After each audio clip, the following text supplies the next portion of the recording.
Amén. Póngase de pie, hermanos, y vamos a la carta a los Hebreos.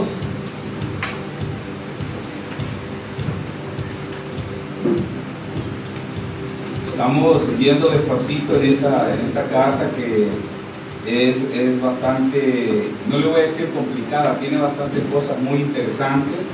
De ahí salen también algunas doctrinas, toman también parte los pastores o hermanos que predican acerca de la predestinación, toman una parte acá que yo le digo, es bien fuerte esta doctrina de la predestinación.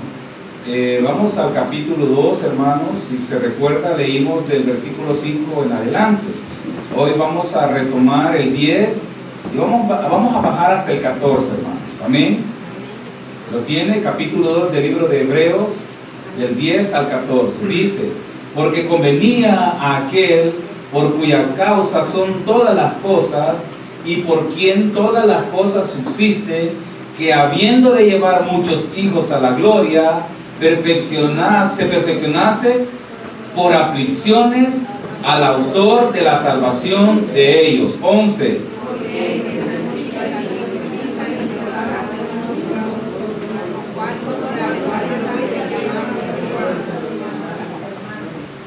12. Diciendo: anunciaré a mis hermanos tu nombre, en medio de la congregación te alabaré.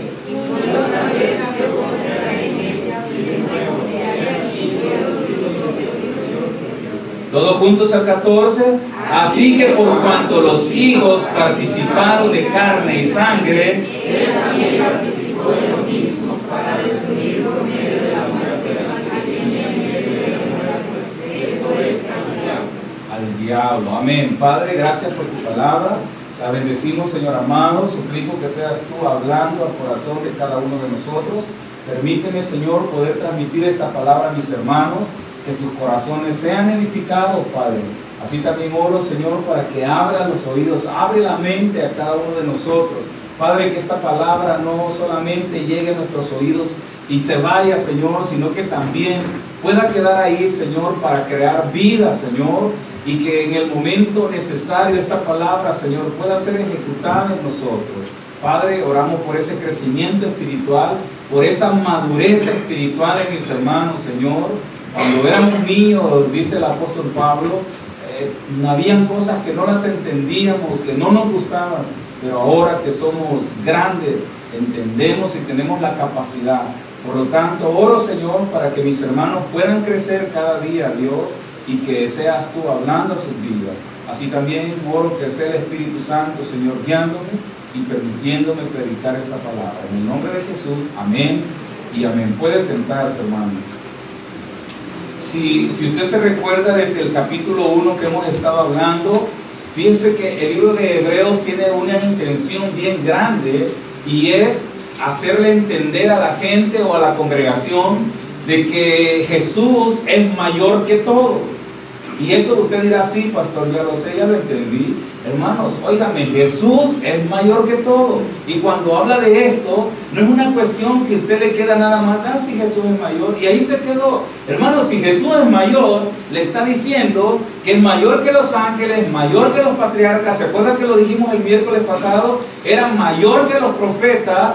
Y siendo Jesús mayor que todos ellos, quiere decir que tiene la capacidad de asistirlo a usted cuando usted está en necesidades y está en problemas. Eso es lo que está diciendo el creador, el escritor de este libro. Él está diciéndole a una comunidad de judíos que creían, oiga, que los profetas, ellos adoraban, tendrían como poner en un nivel superior a los profetas, poner en niveles altos a los patriarcas, a los padres, poner en nivel alto a los ángeles, porque los ángeles eran seres enviados por Dios para dar un mensaje. Entonces, hermanos, no los adoraban, pero sí había un respeto, había como un temor hacia los ángeles. Entonces el escritor viene ahora y dice: Jesús es mayor que todos ellos. Ahora tú ya no tenés que ir a pedir a un ángel, sino que tenés que pedirle a Cristo Jesús. Y si usted lo trae ahora a nuestros actuales días, ¿qué podría decir usted? Quite los patriarcas. ¿Alguien tiene patriarcas aquí? Fíjense que habían familias en nuestro país, yo no sé si en la suya, que el que era más viejo de la familia era respetado y casi venerado, hermano. No sé si tuvieron familias ustedes o conocieron, en donde el abuelo, del papá, hermano, y qué reverencia y qué respeto para esto, ¿verdad? Y si no era el abuelo, era la mamá, y qué respeto para esto. Entonces, a eso se podría llamarle un patriarca. Y óigame, y no se hacía nada mientras el más viejo, que sea el abuelo o el bisabuelo, no dijera que se hicieran las cosas. Teníamos un amigo que dice él nos contaba, Felipe se llama por cierto este muchacho, no sé si qué habrá pasado con él, pero el punto es que, óigame, ellos vivían en una comunidad en Santa Tecla, por cierto, y la abuela, la mamá de todos, él era ya un bisnieto, estaban los nietos y los bisnietos, él era ya un bisnieto prácticamente.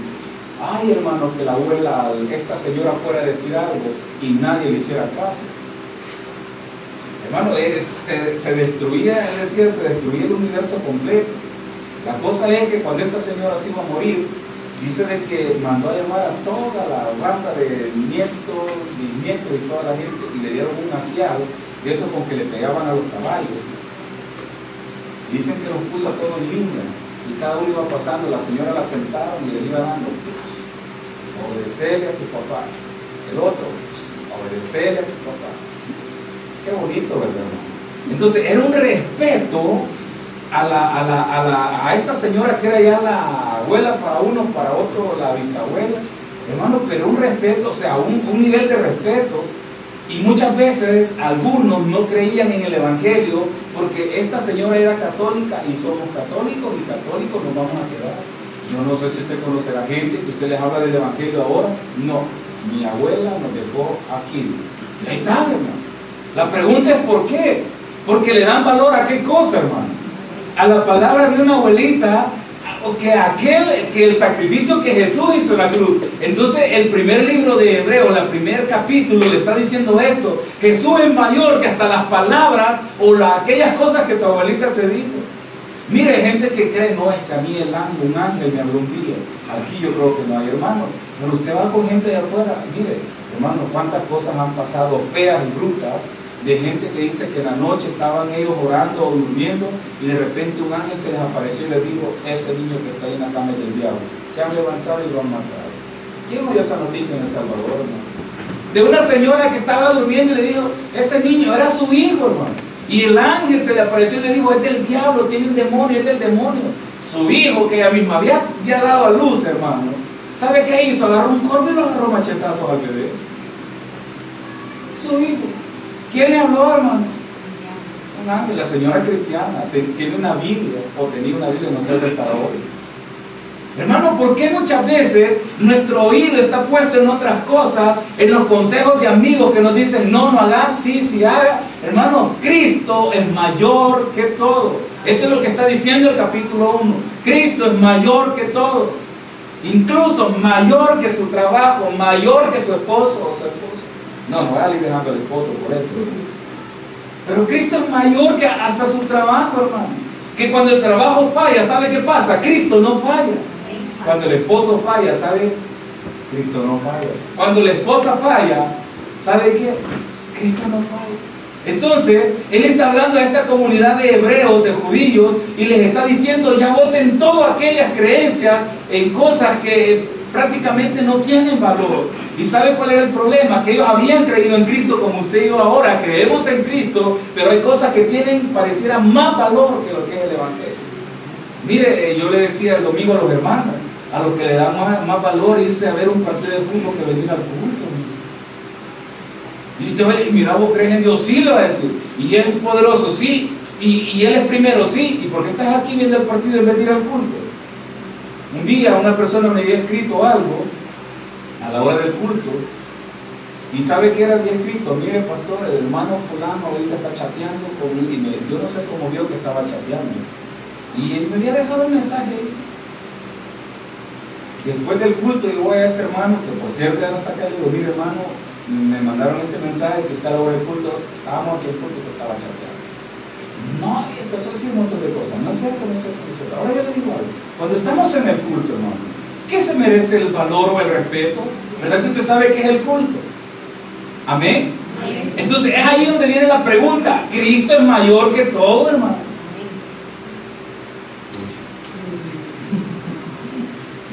pastor que me está mandando un mensaje del trabajo, yo lo puedo contestar. Hermano, Cristo es mayor que todo. Usted lo sabe, ¿verdad? Que Cristo es mayor que todo. Entonces, y ese era el pleito, que en la iglesia no se termina de definir quién es mayor. Si la iglesia, oiga, o el mundo, si Cristo o el mundo. No terminamos de despegar, no terminamos de comprenderlo. Luego el capítulo 2 empieza a hablar acerca de Jesús hecho carne, hecho hombre, en donde hasta el día de hoy usted y yo y muchas personas afuera siguen diciendo, sí, Cristo vino a la cruz, murió, pero Él era Dios. Sí, pero dice la Biblia que era carne. Y usted dice que mire, Cristo sufrió. Fíjese, hermano, hasta el día de hoy la gente, usted pregunta, mire, Jesús ayunó ¿cuántos días, hermano? 40 días dice que estuvo y 40 noches. ¿Qué piensa usted de esto, hermano? Ah, no, y si él era Dios. ¿Verdad que con eso lo cerramos? No, que si él podía aguantar, más podía aguantar, ni si él era Dios. Hermano, pero dice la Biblia que también era Dios, pero era carne. Era Dios, pero era carne. Un día mi hijo agarró un palo jugando y me dio con todo. Y mi esposa le dijo, ¿por qué eso está grosero? Decía, papá, no le duele. Ese es el concepto de nosotros, hermano. Ese es un concepto. No, si Dios es Dios. A Él no le dolió, Él no sufrió, Él no sintió. Mi hijo, yo no sé por qué en su cabeza estaba que a mí me dolía y me dio, pero con qué fuerza que me sonó ese palo. No, mi papá no le duele. Hermano, ahora voy y le digo esto. Cuando el apóstol está escribiendo y dice, Cristo se hizo carne, es porque la gente seguía diciendo, sí, y se hizo carne, pero como, sí, pero no creo, pero Él era Dios, hermano. Ese concepto, ¿sabe qué llega a hacer? Llega a confundir al grado de hacer ver que Jesús no puede entender sus problemas. La Biblia aquí me está diciendo en el capítulo 2 que Él se hizo carne y tiene la capacidad de entender sus problemas, tiene la capacidad de entender su dolor, de entender su tristeza, de entender cuando usted tiene hambre, cuando tiene frío. Eso es lo que está diciendo la Biblia. ¿Sabe? Tiene la capacidad de entender cuando tiene miedo, hermano. Dice la Biblia que cuando Él estaba a punto de ser llevado, ¿a dónde, hermano? A Jerusalén, para ser capturado y ser entregado a los que le iban a crucificar.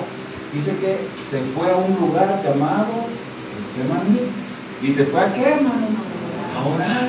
Y dice que tanto era su temor o su miedo o su aflicción, que dice que empezó a sudar. ¿Qué cosa, hermanos? Hermanos, óigame, ese es un grado, pero le voy a decir que hasta el día de hoy han habido 2, 3 más personas más que han sudado sangre del miedo que tienen, hermano. Es un punto, pero exageradísimo, al grado que usted pueda o tenga que sudar sangre. Con eso, ¿qué me dice? Jesús puede entenderle a usted, porque dice la Biblia que Él se hizo carne, se hizo hombre, y en la condición de hombre, hermanos, Él puede entender. Yo le digo, ¿será que usted está afligido por algo, hermano? Mire, gente que dice que Dios no me entiende. Yo le pregunto, ¿será que Dios no le entiende? ¿Sabe cuál es el problema? Que usted está tratando de entender a Dios. Estamos tratando de analizar a Dios. El ser humano trata de analizar la Biblia. Fíjese, yo siempre le he dicho, me recuerdo que le dije esto, de que la Biblia dice algo y empezamos nosotros, hay que ir al original y hay que entender esto. Mire, si usted le da una orden a su hijo y su hijo se llama al resto, sentémonos, hay que analizar las palabras de mamá. Mamá dijo primero que laváramos los trastos. Esta palabra hay que entender si la dijo enojada o contenta. ¿Para cuándo era? ¿Para hoy o para mañana? ¿Verdad que eso hacemos nosotros con la Biblia?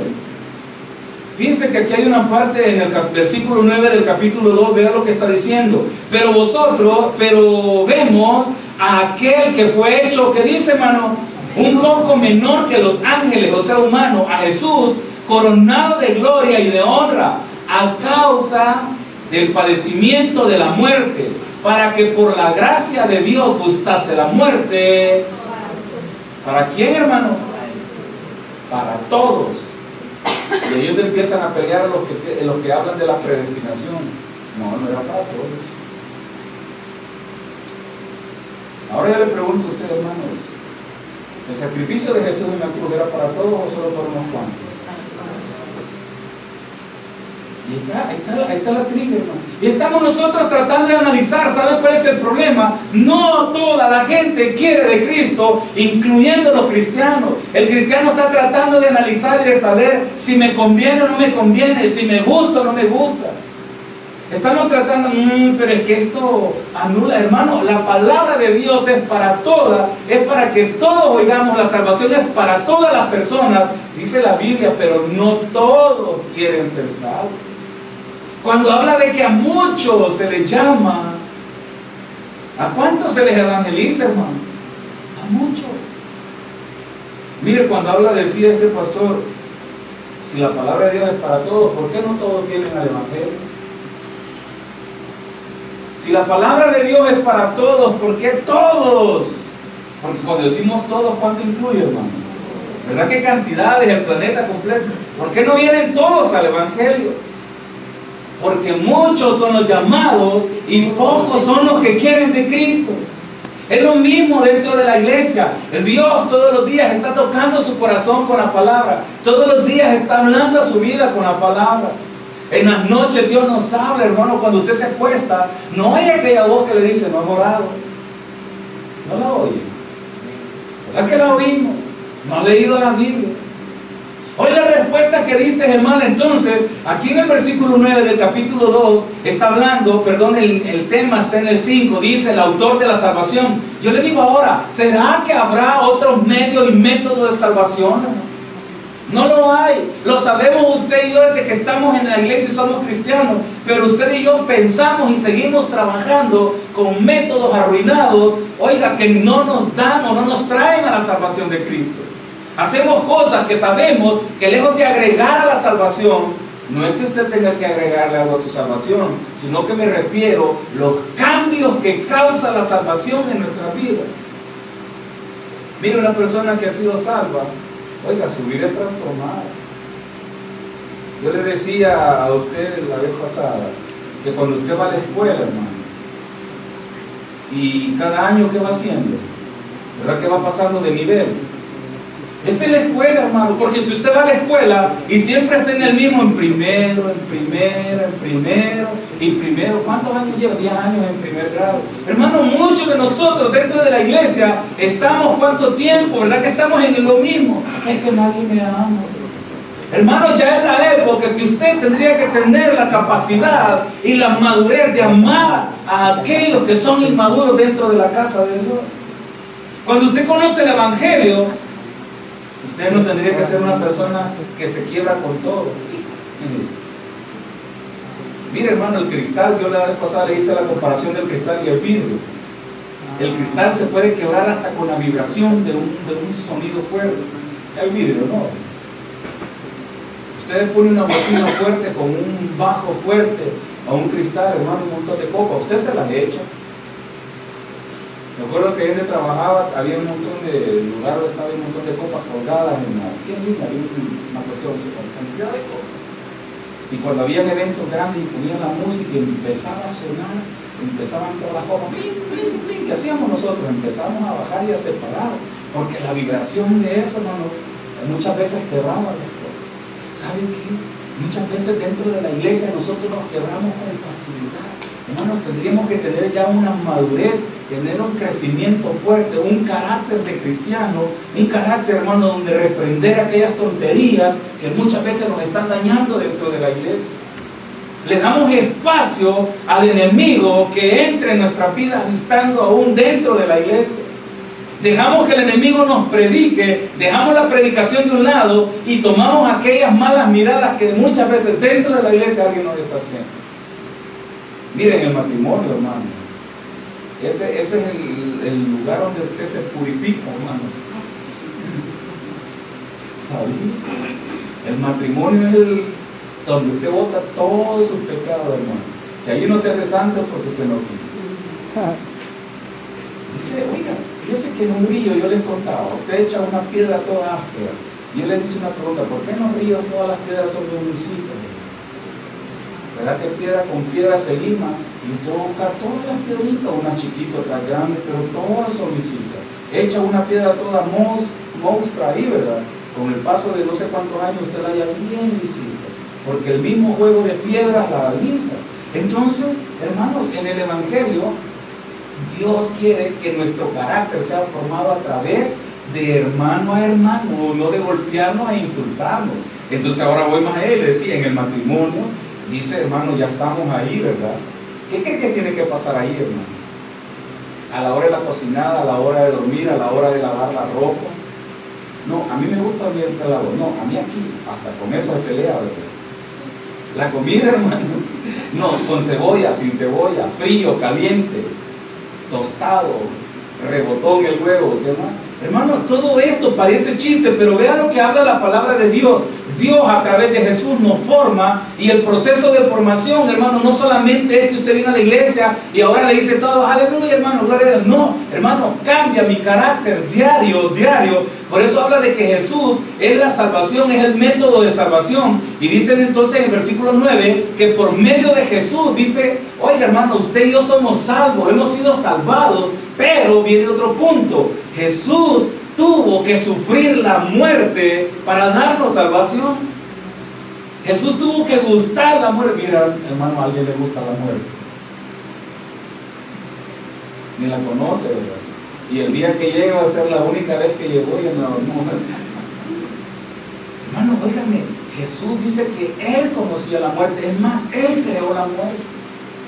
Y Él sabía que la muerte tenía que llegar a su vida. Y ese era el punto cuando llega y le dice, Padre, si es posible que pase de mí. ¿Qué cosa, hermano? Esta copa, está diciendo, si es posible que pase, que no me toque, que no me suceda nada. Porque había temor en Él, pero incluso tuvo que sufrir la muerte para darnos salvación. Y muchas veces, hermano, usted y yo tenemos que morir, no como Jesús. Usted tiene que morir a sí mismo. Tenemos que morir a sí mismo. En una amistad hay hermanos o personas que tienen que morir en esa amistad. No que usted los mate, me refiero al carácter. Si usted quiere tener amigos, tiene que cambiar su carácter. Porque si usted dice, yo así soy, si me quieren, déjeme decirle que va a llegar a 60 años y nunca va a tener un amigo conmigo. Eso no es evangelio, pastor. Ay, hermano, tiene que cambiar su vida, porque ni en el evangelio los hermanos le van a querer hablar, porque somos vidriecitos, ¿verdad? Hermano, entonces Cristo transforma nuestra vida, Cristo cambia nuestra vida. Nuestro pastor está escribiendo algo que se llama 40 días de ayuno, y vi algo que alguien puso ahí que no entendía algo. Hermano, el ayuno, ¿de qué le sirve a usted que pase 40 días aguantando hambre y va a salir igual de donde sale? Solo que con la cara toda. Hermano, el proceso del ayuno es para sí mismo, es para usted. Cambia usted, su vida cambia. Ese es el proceso del ayuno. El ayuno no es para que usted salga, ayuné 40. ¿De qué le sirve? Si sale más elevado. El ayuno es para usted, va para adentro. Oiga, nos cambia el corazón, cambia la mente, cambia el sistema, la forma de pensar. Mire, hermano, aguante hambre 3 días para ver que va a cambiar su forma de pensar con respecto a la comida, hermano. Va a apreciar hasta el último pedacito de tortilla dura que tenga en la mesa. Cuando la gente no ha aguantado hambre, no sabe qué es que falte algo en la mesa. Cuando usted no ha hecho un ayuno, usted no sabe, no puede entender espiritualmente a nadie.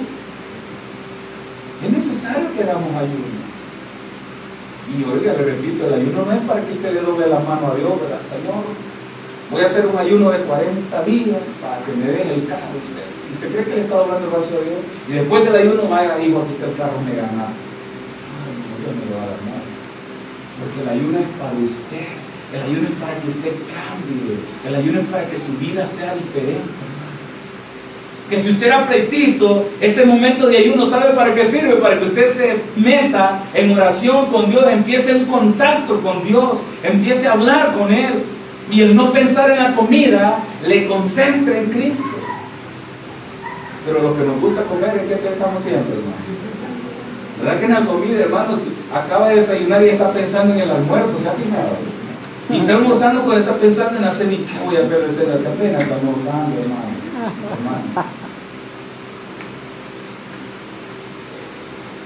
Pero de repente los papás le dejan al niño, la 1 de la tarde, el niño no le dice comer, que les olvida que darle de comer a los niños.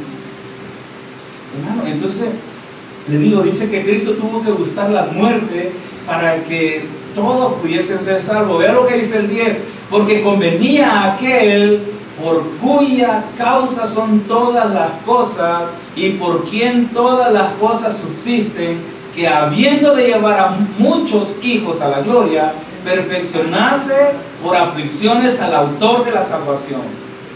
O sea, es como que dice, le convenía a Dios perfeccionar a Cristo con aflicciones. Mire, hermano, ¿cómo se perfecciona el hombre espiritual? ¿Verdad que es a través de las aflicciones, hermano? Porque son las aflicciones las que nos llevan a Cristo. Son las aflicciones a través, mire, yo siempre le digo, de repente le dan un diagnóstico feo, señor o señora, usted, esos dolores de cabeza son la causa de un tumor. ¿Qué haría usted, hermano o hermano, cuando le den una noticia de eso? Pues voy a disfrutar la vida, me voy a ir a la discoteca, al cine, voy a ir a pachanguear, los ahorros que tengo me los voy a gastar en ropa. ¿Qué haría usted? ¿Verdad que empezaría su cabeza a pensar, ¿y mis hijos? ¿Qué va a pasar con mis hijos? ¿Y el hombre quién se va a quedar con él? Es la aflicción más grande, ¿verdad? ¿Quién se va a llevar a este hombre? Empezaría usted a trabajar, ¿qué hago con esto, hermano? Nuestros corazones son quebrantados y nos llevan a un momento de decir, Señor, ¿qué hago, hermano? A través de la aflicción, el hombre es perfeccionado, usted es perfeccionado, cada uno de nosotros somos perfeccionados. Y eso que hace nos da valor, le da valor a nuestra vida en el Evangelio, y usted empieza a entender que Cristo es la solución para nuestra vida. Entonces dice acá que a Dios, oiga, le pareció, dice, le convenía, dice acá, pero le pareció bien afligir al autor de la salvación. ¿Y quién es el autor de la salvación? Es Cristo. Y si usted va al libro de Isaías, ¿qué dice Isaías, hermano? 53, que dice que fue afligido, fue prácticamente golpeado, azotado, fue deformado Jesús por causa de nosotros, y cuando ya fue maltratado dice que le tuvieron como rechazado, dice se avergonzaron de él, hermano. Y usted habla del evangelio allá afuera, mira, la gente, incluso hay gente de nuestra iglesia que se avergüenza del evangelio que Cristo nos ha dado. Avergonzarse, hermano, ¿qué es? El simple hecho de que usted no hable de Cristo a otro y le diga, mira, yo creo en Cristo, no hable así de Dios. Apareció por ahí un hombre diciendo que le comprobaran que Dios existía, porque mientras no se lo comprobaran, Dios era un tonto. Así de sencillo, un presidente de un país.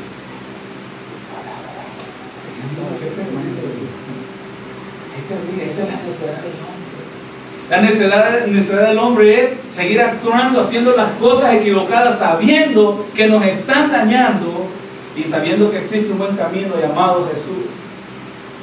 Mire, yo siempre digo a los jóvenes, obedezcan. A la primera cosa equivocada que ustedes hagan, van a tener problemas, vengan a Cristo. Pero ¿sabe qué? Se equivocan y dicen, no, pero me voy a levantar y voy a salir de esto. Y van y hacen otra cosa peor y les vuelve a ir mal. Yo digo, hermano, venga a Cristo. Yo no sé cuál es su situación. Entonces está diciendo, porque convenía a aquel, a Dios mismo le convenía, dice, afligir al autor de la salvación con aflicciones. Le convenía afligirlo. ¿Por qué? Porque a través de esto, hermano, usted y yo pudimos ver la naturaleza de Jesús. Siga bajando al 11. Porque el que santifica, ¿lo tiene 11? Porque el que santifica y los que son santificados de uno son todos, por lo cual no se avergüenza o no se avergonzó de llamarnos hermanos. Alguien se avergüenza de llamar hermano a otro hermano allá afuera cuando no están en la iglesia. No, jóvenes. Mire, qué horrible cuando usted encuentra a alguien y le dice, que le bendiga. Gracias, todavía el hermano. Uy, mire, yo no sé si como decía nuestro pastor, dele una pedrada mejor en vez de saludarlo. ¿Sabe por qué? Cristo no se avergonzó de llamarnos hermanos. Dice que nos hizo hermanos, lo hizo hermanos, óigame, y nos hizo hermanos después de su muerte, después de su resurrección, porque antes no llamó a nadie hermano. Cuando Él murió, Él pagó, Él fue afligido, fue angustiado, fue desesperado, fue torturado, va a la cruz, muere y resucita, y entonces nos llama hermano. ¿Qué quiere decir esto? Tiene un precio, tiene un valor el hecho de que nos llamemos hermanos. Hay un pacto de sangre, tuvo que derramar su sangre. Miren, viendo la historia de las bandas, ¿verdad? De las maras, las primeras bandas hacían pactos de sangre. Ay, y la traición de un pacto de sangre, ¿sabe cuál era, hermano? El precio. Se herían la mano, estaba viendo las mafias chinas, se herían la mano los dos, cada quien su mano derecha. Y se daba un apretón de mano. Y ese era un pacto de sangre. Y si uno de los dos traicionaba al otro, por ningún momento usted podía quemar a su hermano de sangre por cualquier situación. Usted no lo podía quemar. O sea, me refiero a denigrarlo, ni denunciarlo, ni fallarlo. Porque si usted lo hacía, ¿sabe qué pasaba, hermano? El precio era la muerte. Y vea, y Cristo fue a la cruz, derrama su sangre, hace un pacto de sangre con nosotros. Y es verdad que cada rato traicionamos a Cristo. Mire cuánto traicionamos a Cristo nosotros. Usted es cristiano, así de voladita. Y va a la iglesia, no es que voy, a mí me llevan. Hermano, esa es la traición al evangelio. No, es que, mire, es que yo en realidad, yo he hablado con gente que yo sé que son cristianos, los conozco por otro lado, y le digo, ¿y usted? ¿Qué? Estoy así. Hermano, ¿sabe por qué? Porque se avergüenzan del evangelio que Cristo le da. Nos avergonzamos del sacrificio en la cruz. Aunque usted no diga, no hermano, ya Cristo lo hizo y ha venido la sucesión todos los días para acá en adelante, usted y yo tenemos que anunciar el nombre de Cristo. Siga leyendo, vea lo que dice el 12, diciendo, anunciaré ¿qué cosa? A mis hermanos tu nombre, en medio de la congregación te alabaré. Hermanos, el que Cristo nos trajo, nos da su nombre, nos hace hermanos, ¿sabe para qué es? Para anunciar el nombre de Él, hermano. Para anunciar el nombre de Cristo. Y es algo que hasta el día de hoy no logramos captar de esta manera. Donde usted se siente, anuncia el nombre de Cristo. Yo siempre le digo, y este pastor yo lo tengo presente por eso, donde nos sentamos. Yo soy pastor. Nadie le estaba preguntando. Y ellos también que están ahí son pastores. Y somos de esta iglesia. Mire, aquí están las direcciones. Cuando quiera puede visitar por aquí. Y sabe que nadie le preguntó. Y la gente le quedaba viendo y yo le digo, hermano, hacemos esto nosotros. Yo soy cristiano, no estoy hablando malas palabras. Amén. Es que la tienen tanto, son ellos. Sí, ¿sabe qué es moraleja? Se oveja, ¿verdad? Empiezan a fumar, y usted en medio le echan el humo. Todos los etapas, mentira. El humo también. Usted no puede agarrar cigarros, pero mejor dejarle el humo que le tira. Hermano, nos avergonzamos del evangelio.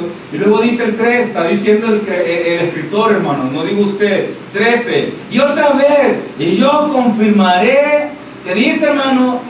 En él. Y de nuevo, he aquí yo y los hijos que Dios me dio, 14, así que por cuanto los hijos participaron de carne y de sangre, Él también participó de lo mismo, para destruir por medio de la carne al que tenía el imperio de la muerte. Esto es, ¿quién tenía la muerte en sus manos? Ahora yo le voy a explicar algo. Sabe que la muerte llega a alguien cuando Dios se lo ordena. No es una, mire, la muerte hace rato nos quisiera haber llevado, ¿verdad que sí? Alguien dijo, más a lo feo, dijeron por ahí. Hace rato la muerte quiso haberse llevado quizás a varios. Pero ¿sabe qué? Cristo decide cuándo Él dice cuándo va a llegar la muerte a una persona. ¿Sabe por qué? Porque en el plan de salvación de Dios está que todos le conozcamos a Él en vida.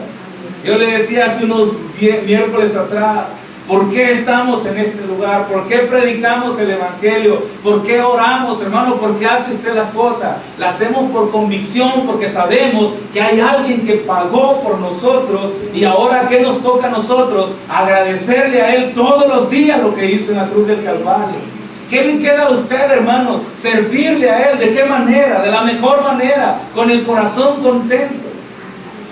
Hoy le repito, dice la Biblia, alejados de Él, nada podemos hacer. El mundo le dice, sí, lo puedes hacer. Dirá, Dios no te da trabajo. No te lo ha dado, yo te lo doy.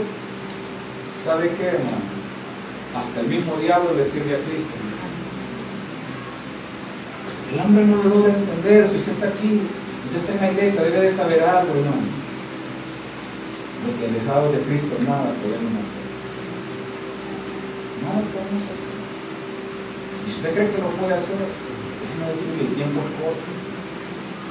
Y Dios usa algo tan lindo que se llama tiempo para hacernos entender que alejados de Él nada podemos hacer. Regálele un aplauso al Señor. Padre, gracias por tu palabra, la bendecimos, Señor, gracias porque nos la das. Oramos, Señor, que seas tú hablando al